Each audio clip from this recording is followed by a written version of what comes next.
ये देख लेते हैं। लेट्स से कि हमारे पास अच्छा 2-3 चीजें हैं। पहली चीज है probability match function. Probability mass function is the probability that a pixel would have the value t. हम कहते हैं probability of t, p of t, जब हम इसकी बात करते हैं तो हम कहते हैं probability that pixel will have value t. इसको इस तरह भी लिखते हैं कि बजाय p of t लिखने के हम कहते हैं probability that x equal to t. Probability that x equal to t, where x is the input variable, तो हम कहते हैं probability that a pixel would have the value t. This is the probability mass function. So for example, ये मेरे पास एक image है, इस image की मैंने लेट से मेरे पास 0, 64, 127, 200, 255, आपको याद होगा ये वही वैल्यूज हैं जो हम पहले भी देख चुके हैं। 342 वाली एग्जांपल जो हमने पहले देखी, जिसको हमने मैप किया था, 64 को 0 पे मैप किया था, 127 को 122 पे मैप किया था और 200 को 255 पे मैप किया था। ठीक है।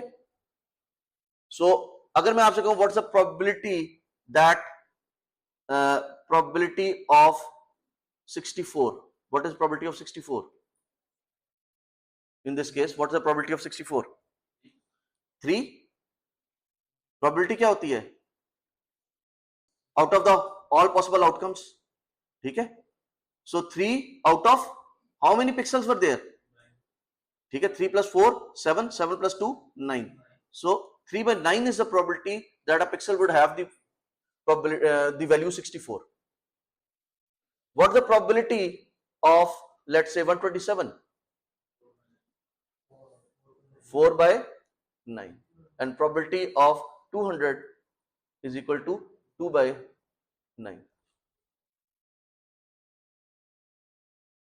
Okay? So probability mass function जो है वो ये डिफाइन करता है कि किसी पिक्सल की कोई पर्टिकुलर वैल्यू होने की प्रोबेबिलिटी क्या है। ठीक है। सो फॉर एग्जांपल हमने कहा जी 64 की प्रोबेबिलिटी 3/9 है, 127 की 4/9 है और 200 की 2/9 है, because there are only 2 out of those 9 pixels which have the value of 200. यहां तक बात फॉलो कर रहे हैं। अगली चीज है दैट इज CDF। अभी हमने पहले देखा था PMF, प्रोबेबिलिटी मैस फंक्शन। पहले हमने देखा था प्रोबेबिलिटी मैस फंक्शन। अब हम बात कर रहे हैं CDF, cumulative distribution function. Cumulative distribution function कहता है CDF is equal to probability that a pixel will have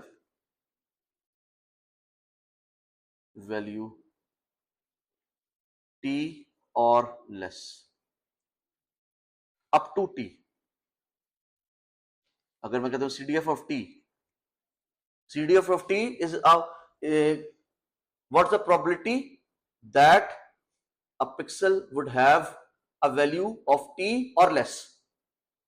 So for example, अगर मैं कहता हूं जी इसी केस के अंदर, यहां पे ये वाला जो केस था मेरा, इसके अंदर मैं कहता हूं probability CDF of 127. CDF of 127 is the probability that the value have the pixel would have value 127, 126, 125, 120 up to 0. 0 से लेके 127 तक की वैल्यूज होने की प्रोबेबिलिटी क्या है? So what's the probability अगर मैं कहूं what's the probability of x less than equal to let's say 127?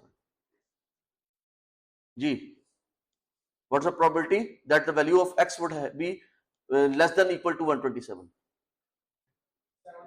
7/9, क्योंकि टोटल पिक्सल्स हमारे पास 9 ही हैं, टोटल पिक्सल्स हमारे पास 9 हैं और 4/9 is the probability of getting a 127 and 3/9 is the probability of getting a 3/9. तो 3 plus 4 is 7, so 7/9 आ जाए।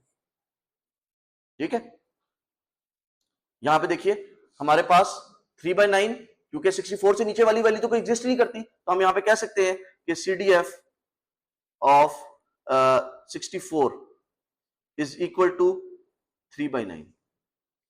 CDF of 127 is equal to probability of 64 plus probability of 127 which is equal to 3/9 64 वाले case में plus 4/9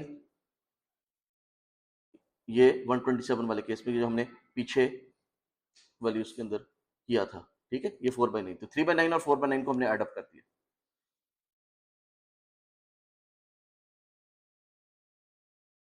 Similarly, if I say what's the probability, what the CDF of 200 is equal to 3/9 plus 4/9 plus 2/9 which is 9/9 which is equal to 1. What's the probability, CDF of, let's say 250? हाँ जी, what's the CDF of 250? 0? क्यों है? Pixel नहीं है तो उससे कोई फर्क पड़ेगा? How is my CDF defined? That the variable x can have, the pixel can have any value less than 250. ठीक है, the variable can have any value less than 250. So this is CDF of 250 is equal to sum of all probabilities, sum of probabilities of x less than equal to 250. जी, लेकिन 1 क्यों आएगा?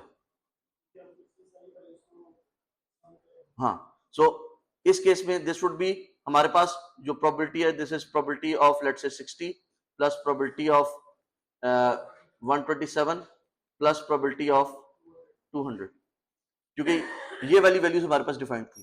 So this would be again 3/9 plus 4/9 plus 2/9. So this would give me 9/9 which is equal to 1. Can I have a case where CDF, what is the minimum value that a CDF can have? Minimum value 0 to 1 minimum value होती है। 0 कब होगा? For example इस case के अंदर 64 से किसी भी वैल्यू को ले लें तो I would get a value of 0। सो मैं कहता हूं जी CDF of let's say 53. So this is defined as sum of all probabilities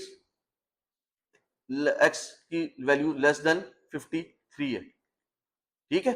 अब मेरे पास 53 तो एग्जिस्ट ही नहीं करता, ठीक है। 53 या 53 से कम वैल्यू तो एग्जिस्ट नहीं करती, तो this is equal to 0। And what's the maximum value that I can have? 1, ठीक है। What's the maximum value that I can have? 1। So मेरा जो CDF है, it is defined in the range of 0 से लेके 1 तक डिफाइंड है। क्या इसके अंदर कहीं पे कोई ब्लैंक आएगा, कहीं पे कोई अनडिफाइंड पॉइंट होगा? इज इट डिफाइंड, ये कह लें चलें, is it defined for all values between 0 and 255? Is it defined for all values between 0 and 255? Okay, कहीं पे अनडिफाइंड नहीं है। मिनिमम वैल्यू 0 है, मैक्सिमम वैल्यू 1 है। क्या ये हो सकता है कि मेरे पास एक CDF हो जिसका कर्व जो है कुछ इस तरह का हो कि हमारे पास एक वैल्यू आ गई, उसके बाद उसकी वैल्यू नीचे चली जाए, यहां से यूं चल रहा था, यहां से उसके बाद नीचे चला जाए, उसके बाद फिर दोबारा ऊपर चला जाए। So my CDF would be always monotonically increasing, it would always be monotonically increasing. ये हो सकता है कि हमारे पास CDF जो है वो इस शेप का आ जाए, but it with value same रह सकती है। फॉर एग्जांपल 64 से लेके 126 तक वैल्यू सेम है, 0 से लेके 64 तक वैल्यू, 0 से लेके 63 तक वैल्यू 0 थी, फिर वैल्यू मेरी इंक्रीज हो गई, फिर 64 से लेके 126 तक मेरी वैल्यू सेम रही, फिर 127 से वैल्यू मेरी 199 तक, सॉरी 127 से लेके 199 तक वैल्यू सेम रही, उसके बाद वैल्यू 200 के ऊपर चलेगी, फिर यूं आ गया। But this is a monotonically increasing function, एक ही डायरेक्शन में मोनोटोन, एक ही उसमें चल रहा है, नीचे नहीं आ रहा। सो अगर आपको याद हो, मैंने टी ऑफ आर के लिए 3 रिक्वायरमेंट्स बताई थी।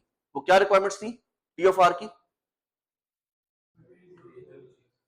ठीक है, हमने डिफाइन किया था, यहां पे कर लेते हैं, हमने डिफाइन किया था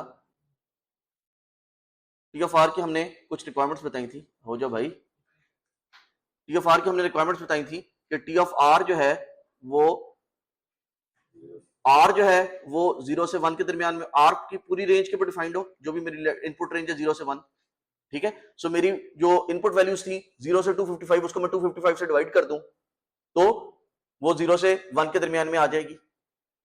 okay, T of R has to be defined in the range of 0 to 1 and T of R plus T should be greater than equal to T of R. 14 of T of R plus T should be greater than equal to T of R. ठीक है, यही हमने बात की थी ना monotonically increasing की। तो क्या ये तीनों चीजें अचीव हो रही हैं हमारे इस CDF के अंदर? ये जो हमने CDF बनाया है, ये CDF के अंदर ये सारी चीजें हमारी फुलफिल हो रही हैं, सारी रिक्वायरमेंट्स फुलफिल हो रही हैं। क्या हमारी इनपुट रेंज 0 से 1 के दरमियान में हम मैप कर सकते हैं? क्या हर वैल्यू का टी ऑफ आर डिफाइंड है? जो टी ऑफ आर है या CDF है वो 0 से 1 के दरमियान में है और वो हमेशा इंक्रीजिंग फंक्शन के फॉर्म पे आएगा, मोनोटोनिकली इंक्रीजिंग फंक्शन होगा। ठीक है, डिक्रीजिंग फंक्शन कभी नहीं बनता वो।